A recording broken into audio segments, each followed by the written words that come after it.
Normally, I don't get too caught up in letter grades when it comes to the kids that are at or near the top of their class. The reason's obvious. They're all there for a reason at the top of the class. They've got a lot of A's or they wouldn't be there. However, earlier this week when I reviewed David's file, I did a quick double take. David got off to a rough start his freshman year when he stumbled to 3 A's to go with his 3 A pluses. He righted the ship his sophomore year, and since that time has registered 33 A pluses to go with 2 A's. Again, normally I don't get too riled up about grades because I know our teachers well, I know the rigor of our curriculum well, and I know that to get an A plus at Roncalli is a daunting, daunting task. It really does represent excellence at its highest degree.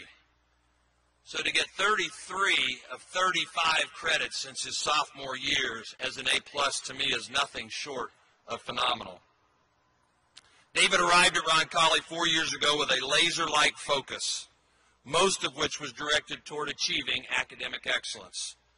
He's done just that, as noted by his performance. David's an outstanding young man of impeccable character and a strong Catholic faith. My sense as I walk the halls of our school is that he is respected by teachers and peers alike for the manner in which he's carried himself these past 4 years. He's been a blessing to the Roncalli family. I'm confident that he will continue to make strong, positive contributions in all facets of life as he moves through his collegiate and professional worlds. He's the son of David and Santina Page. He's a proud St. Roch Rocket graduate. He'll attend Purdue University in the fall with plans to study engineering. I'm honored to introduce the valedictorian of the class of 2013, David Stephen Page.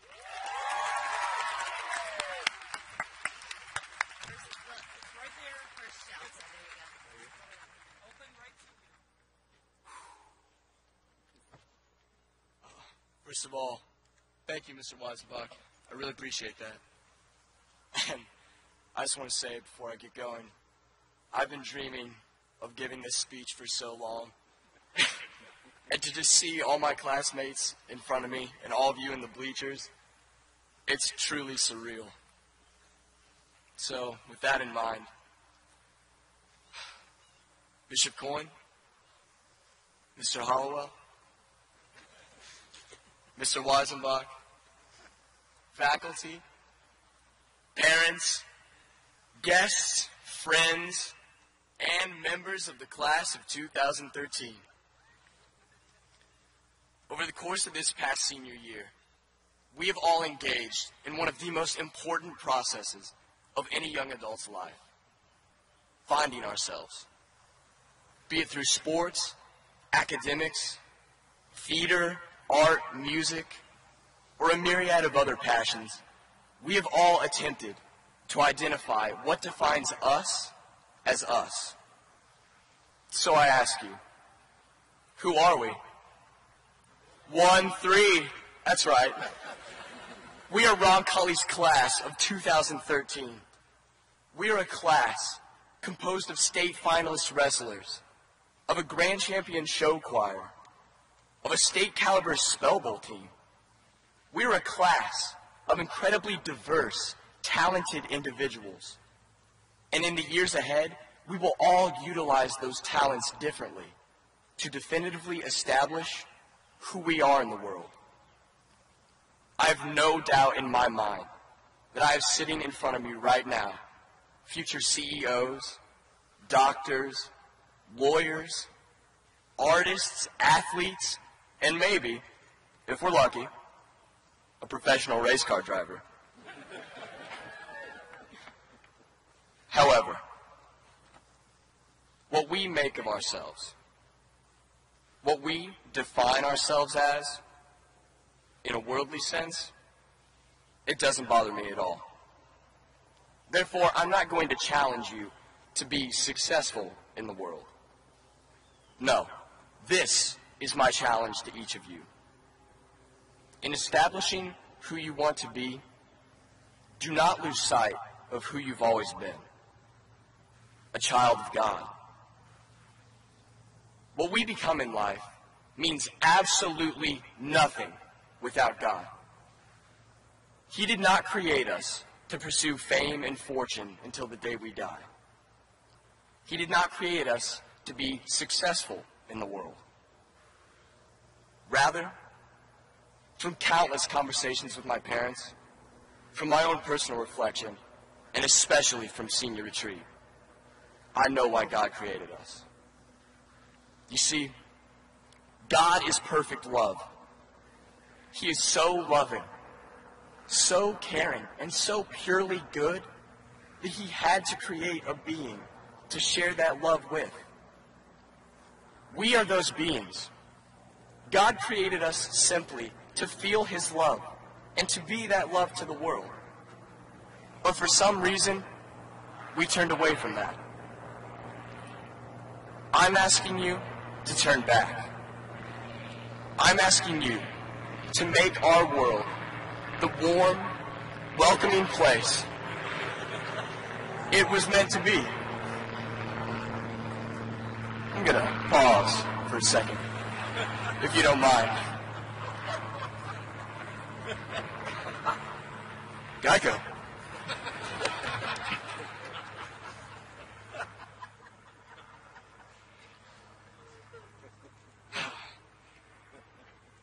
I'm asking you to be love. I'm asking you to be a reflection of God to each and every person you meet for the rest of your life. At least in my mind, that's a much greater challenge than succeeding in the world. Now I know asking you to show God to everyone is kind of vague. After all, what does it really mean to be a reflection of God to someone? Well, let me expound on that with a verse from 1 Corinthians, keeping in mind that love is God and God is love. Love is patient. Love is kind. It does not envy. It does not boast. It is not proud. It is not rude. It is not self-seeking, and it is not easily angered. It keeps no record of wrongs. Love does not delight in evil, but rejoices with the truth. It always protects, always trusts, always hopes. It always perseveres, because love never fails. God never fails. This verse provides a set of guidelines I encourage you to adhere to as you continue to develop into young adults in our society. Be patient with others and show them genuine care. Do not let jealousy consume you or arrogance puff out your chest. Develop selfless respect and a cool temper, even when dealing with the most bothersome of people. And we will encounter those people. This one is especially hard for me. But do not hold grudges. Do not revel in the shortcomings of others, but rather celebrate their accomplishments with them. Protect the outcast. Trust in the genuine good in people, and build towards a brighter tomorrow. I assure you, if you do all of this with God, you will not fail.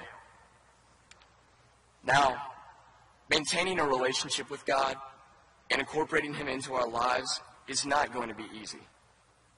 A couple months from now, most of us are going to leave this idealistic bubble of Catholic education and community we've been living in for the past 18 years. Outside of that protective environment, you'll meet many more people with beliefs opposed to your own. But please, I implore you, stand strong in your convictions. It will take dedication to faith, to prayer, and to love, as defined by 1 Corinthians.